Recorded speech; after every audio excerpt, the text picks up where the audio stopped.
Merry Christmas! Bienvenue dans cette nouvelle case du calendrier de l'Avent de l'horreur, j'espère que vous kiffez toujours jusqu'à maintenant. On est déjà à la 8ème case, ça va vite hein. Ah, et si vous souhaitez connaître toutes les subtilités de ce calendrier de l'Avent et pourquoi pas gagner quelque chose, cliquez sur la vidéo en fiche et revenez sur celle-ci après. Enfin, aujourd'hui, nouveau kidnapping horrible. J'espère que vous avez les nerfs bien accrochés et que vous êtes prêts à entendre cette histoire. Aujourd'hui, on parle de rapt d'enfants. J'en sens déjà un ou deux frissonner parmi vous. Eh bien, si vous souhaitez découvrir cette histoire, je vous laisse venir avec moi dans les tréfonds des kidnappings horribles. Générique.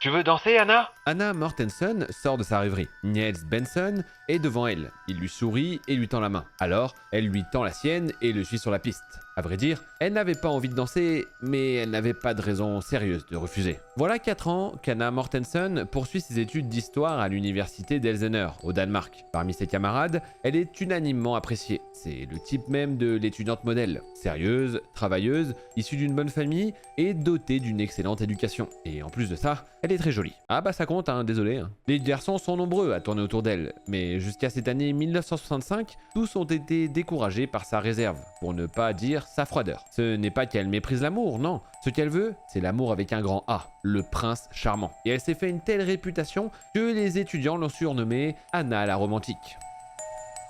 Le 21 juin 1965, un bal de fin d'année est donné à son université. Anna Mortensen, qui a facilement réussi ses examens, s'y est rendue. Pourtant, elle n'aime pas sortir et préfère la compagnie des livres. Mais elle ne voulait pas passer pour une prétentieuse ou une mal élevée. Une fois là-bas, seulement, elle est tenue à l'écart et personne n'ose s'approcher car il y a toujours eu en elle quelque chose d'intimidant. Pendant tout le bal, les étudiants se sont contentés de l'admirer de loin. Jusqu'à ce que Niels Benson se décide. Lui, rien ne peut l'intimider. C'est le playboy de l'université. Le beau gosse quoi. Toutes les filles en sont folles et c'est précisément pour cette raison qu'elle a accepté son invitation. Et elle a l'intention de montrer à Niels, le dragueur, que toutes ne tombent pas automatiquement dans ses bras. Mais pendant qu'il danse, la jeune fille observe son cavalier. C'est vrai qu'il est beau garçon. Il est brun et plutôt rare au Danemark, avec des yeux bleu clair. Et Anna découvre avec étonnement que Niels n'est pas simplement le beau gosse sûr de lui qu'elle pensait. Il est même intelligent et spirituel. Plusieurs fois, elle se surprend à rire de ses blagues et en plus, il est galant. Niels Benson est même empressé. Il passe tout le reste de la soirée à lui faire la cour et Anna se laisse faire car dans le fond, c'est très agréable et elle est encore plus ravie de se rendre compte que ses camarades l'observent avec surprise et jalousie. La petite coquine Anna. Mais c'est loin d'être la plus grosse coquinerie qu'elle va faire, hein, je vous le dis tout de suite. Anna le laisse même la raccompagner, mais elle s'en tient là. Elle est sérieuse et connaît trop la réputation du jeune homme pour aller plus loin. Mais une fois dans sa chambre, elle doit reconnaître que, contrairement à ce qu'elle attendait, elle a passé un très agréable moment. Malgré tout, cela n'ira pas plus loin. Elle n'y tient pas. Et d'ailleurs, demain, Niels Benson l'aura oublié. Sauf qu'en fait, Anna se trompe. Le lendemain, Niels vient la trouver dans la chambre qu'elle occupe à l'université. Il lui dit qu'il a passé une soirée merveilleuse et lui propose de sortir avec lui le week-end suivant. Elle se dit, sortir avec Niels? Pourquoi pas? Après tout, elle trouve le jeune homme sympathique et elle est sûre d'elle. Ce n'est pas à elle qu'il pourra tourner la tête comme aux autres. Puis, la sortie est suivie de beaucoup d'autres. Niels a l'air de plus en plus épris et il l'entoure d'attention, de gentillesse. Ils se voient plusieurs fois pendant les vacances scolaires et à la rentrée, ils se retrouvent. En octobre, Anna Mortensen regarde la vérité en face. Elle est amoureuse de Niels. Malgré tout, elle tente de se raisonner et de se convaincre en se disant que c'est un séducteur et qu'il va la rendre malheureuse comme toutes celles qu'il a connues. Mais elle n'y arrive pas. Et tu m'étonnes, quand t'es amoureux, c'est mort, hein. Tu peux faire ce que tu veux, tu contrôles pas, comme ça. Brusquement, elle a peur. En continuant de se refuser à lui, elle risque de le perdre définitivement. Alors elle franchit le pas et lui accorde ce qu'elle réservait à l'homme de sa vie, espérant ainsi le garder et qu'il avoue ses sentiments. Mais c'est hélas le contraire qui se produit. Le jeune homme est bien un don Juan, attiré par le sérieux d'Anna et sa résistance inhabituelle. Pour lui, c'était qu'un challenge. Enculé. Et depuis qu'il est arrivé à ses fins, il se désintéresse d'elle. Pour lui, ce n'était qu'une aventure comme les autres. Mais Anna Mortensen est désespérée. Niels est bien son prince charmant et elle ne veut surtout pas le lâcher.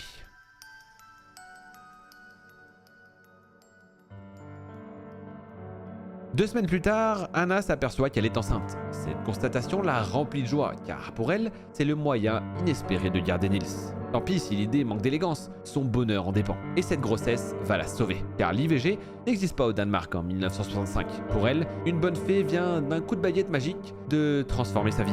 Mais l'espoir est de courte durée. Niels Benson accueille avec une contrariété flagrante la révélation d'Anna. Écoute, nous sommes trop jeunes pour nous marier. Cet enfant, tu n'es pas obligé de le garder. Il y a des moyens de faire autrement. Sois raisonnable. Nous n'allons pas risquer de gâcher notre vie pour une liaison de jeunesse. Tu veux que je me fasse avorter? C'est cela? Si ce n'est pas possible autrement... Anna fait alors une scène terrible. Cet enfant, elle le veut, au contraire. Il n'est pas question qu'elle se fasse avorter. Si Niels ne veut pas l'épouser, elle menace de faire un scandale dans l'université et auprès de ses parents. Alors Niels Benson la calme en lui disant des mots tendres. Dans le fond, il est encore attaché à elle et il a surtout très envie d'avoir un enfant. Mais tout cela se produit un peu tôt pour lui. Il aimerait profiter encore quelques temps de sa vie de garçon. Il veut baiser à droite à gauche, quoi. Et puis, bon, il essaie de se convaincre lui-même qu'il veut un gosse, mais là, à mon avis, il en veut pas. Bref, si ce n'était que ça, est-ce que c'est bien pire après?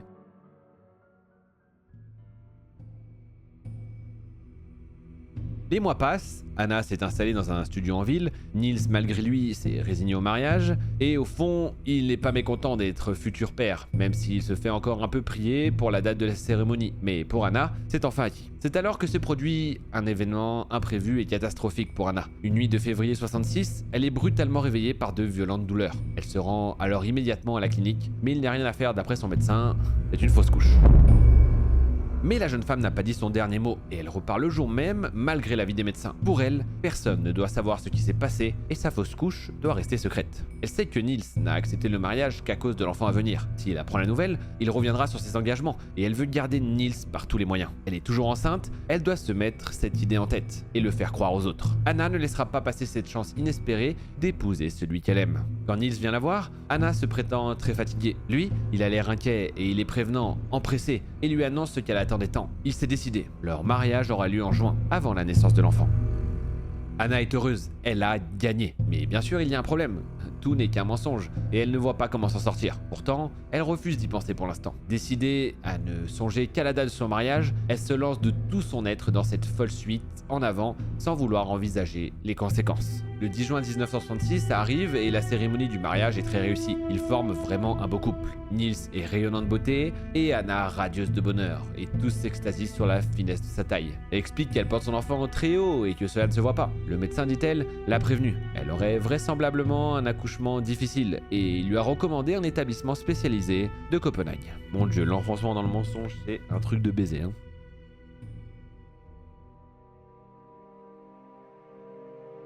Le 8 juillet 1966, Anna Benson, jeune mariée, part pour Copenhague. Niels a insisté pour l'accompagner, mais elle a refusé. Elle se sent fatiguée et d'ailleurs le médecin lui a recommandé d'être seule. Elle débarque alors dans la capitale danoise avec son bagage à la main, prenant brusquement conscience de la situation. Elle est au pied du mur et elle doit agir. Anna parcourt donc les rues dans un état proche de l'égarement. Pourtant, la perspective de perdre Niels est plus forte que tout. Elle regarde l'alliance qu'elle porte à son doigt et elle comprend à nouveau qu'elle ne veut pas le perdre. Quelle réaction aurait-il s'il apprenait qu'elle l'a trompé? Elle imagine déjà sa fureur et le verdict qui s'ensuivrait, le divorce qui l'effraie tant. Mais elle se dit non, tout plutôt que cela. Et Anna observe autour d'elle. Et là, elle franchit un cap. Par amour conjugal, elle s'est décidée à commettre un des plus graves délits qui soit, l'enlèvement d'un enfant.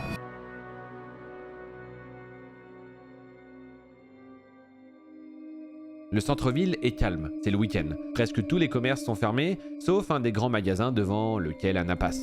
Elle s'approche alors de l'endroit réservé aux landaux. Elle avance, l'air aussi naturel que possible, et en aperçoit un près de la porte. À l'intérieur, un nourrisson dort tranquillement. C'est maintenant ou jamais. Elle saisit le landau et commence à le pousser, en se forçant à marcher lentement, malgré son envie de fuir à toutes jambes. Elle se dirige ensuite dans une rue déserte. Elle prend dans ses bras le bébé, toujours endormi, et se précipite vers la gare, pour prendre le premier train pour Elsener.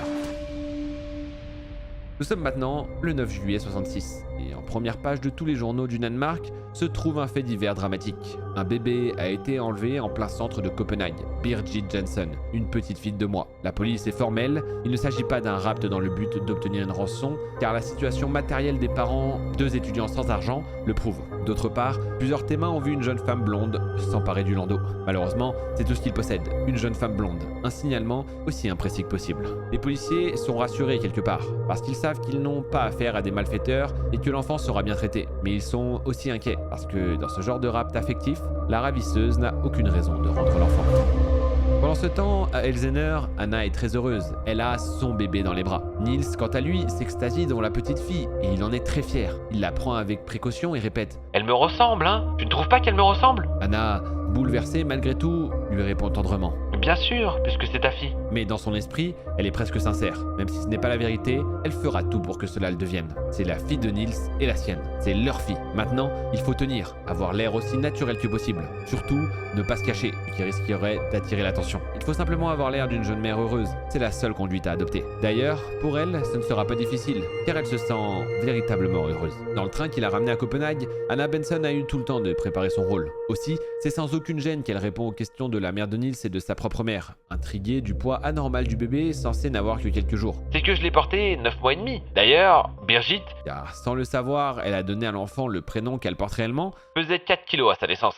Très gros bébé, hein. Je comprends que l'accouchement a pas dû être facile, même s'il a jamais existé. Les grands-mères, ravis de voir un bébé si splendide, n'insistent pas. Cependant, l'enlèvement de la petite Birgit soulève dans tout le pays une mobilisation policière sans précédent et une réelle émotion partout dans le pays. Les journaux ne parlent que de ça. Un millier de policiers sont mis sur l'affaire et même un gros industriel, qui n'est même pas de la famille des victimes, offre une prime importante à la révisseuse si elle rend l'enfant sain et sauf. Quant à la vraie mère du Birgit, elle fait quelques jours plus tard une déclaration dans tous les journaux, à la radio et à la télévision. Chère madame, nous vous supplions, mon mari et moi, de nous rendre notre fille. Il vous faut comprendre qu'elle nous appartient. Je sais que vous devez être une femme très malheureuse, aimant passionnément les enfants. Mais Birgit est tout pour nous. Comment pouvez-vous être heureuse alors que vous rendez 2 personnes si malheureuses? En entendant cet appel et en prenant connaissance de l'importance de l'affaire, Anna saisit brusquement la portée de son geste. Oui, ce qu'elle a fait est très grave. Oui, tout un pays est en train de la rechercher. Oui, elle fait le malheur de 2 personnes. L'idée de rendre Birgit l'effleure alors, mais elle la repousse.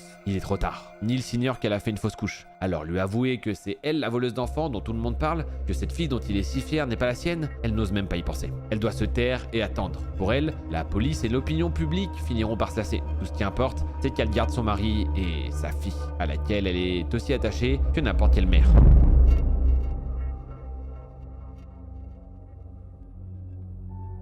Un mois passe encore, mais contrairement à ce qu'espérait Anna, l'émotion suscitée par l'enlèvement de Birgit ne s'est pas apaisée. La police est toujours sur le qui-vive. Ses différents services ont reçu 5000 lettres, anonymes ou non, dénonçant des femmes suspectes ayant un bébé de l'âge de la petite disparue. Il a déjà fallu des semaines et il en faudra encore plusieurs pour suivre toutes ces pistes. L'inspecteur Olafsson se voit confier, au début du mois d'août 1966, la tâche de vérifier la lettre 3532. Une habitante d'Elzener, qui a gardé l'anonymat, signale qu'une de ses voisines, Anna Benson, a un bébé qui semble curieusement grand pour son âge. Cette fillette, prénommée Birgit, pourrait correspondre au signalement de l'enfant enlevé. L'inspecteur se rend alors à Elzener et il n'attend rien de spécial de cette vérification de routine.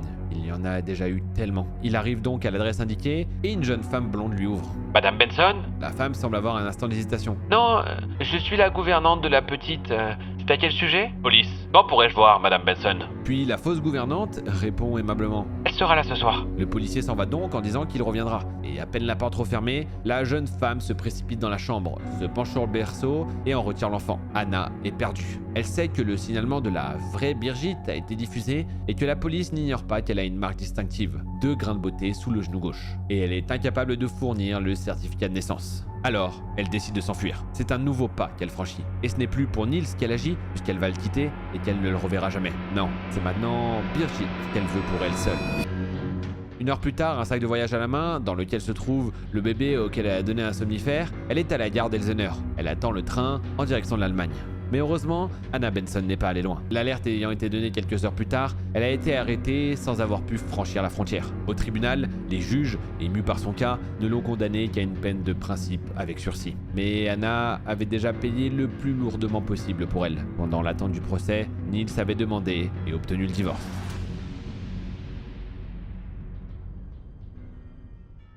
J'espère que cette vidéo vous a plu, j'espère que vous adorez ces récits de kidnapping horribles et réels. Moi, j'adore vous les raconter. N'oubliez pas de me soutenir en vous abonnant, en likant et en partageant ce calendrier de l'Avent de l'horreur. Et si vous voulez participer et mieux comprendre le fonctionnement de ce calendrier, je vous conseille d'aller voir la vidéo qui est en fiche. Vous pourrez peut-être gagner quelque chose, qui sait. Et moi, je vous souhaite une excellente matinée, nuit, journée, ce que vous voulez. Et je vous dis à demain la famille. Kiss.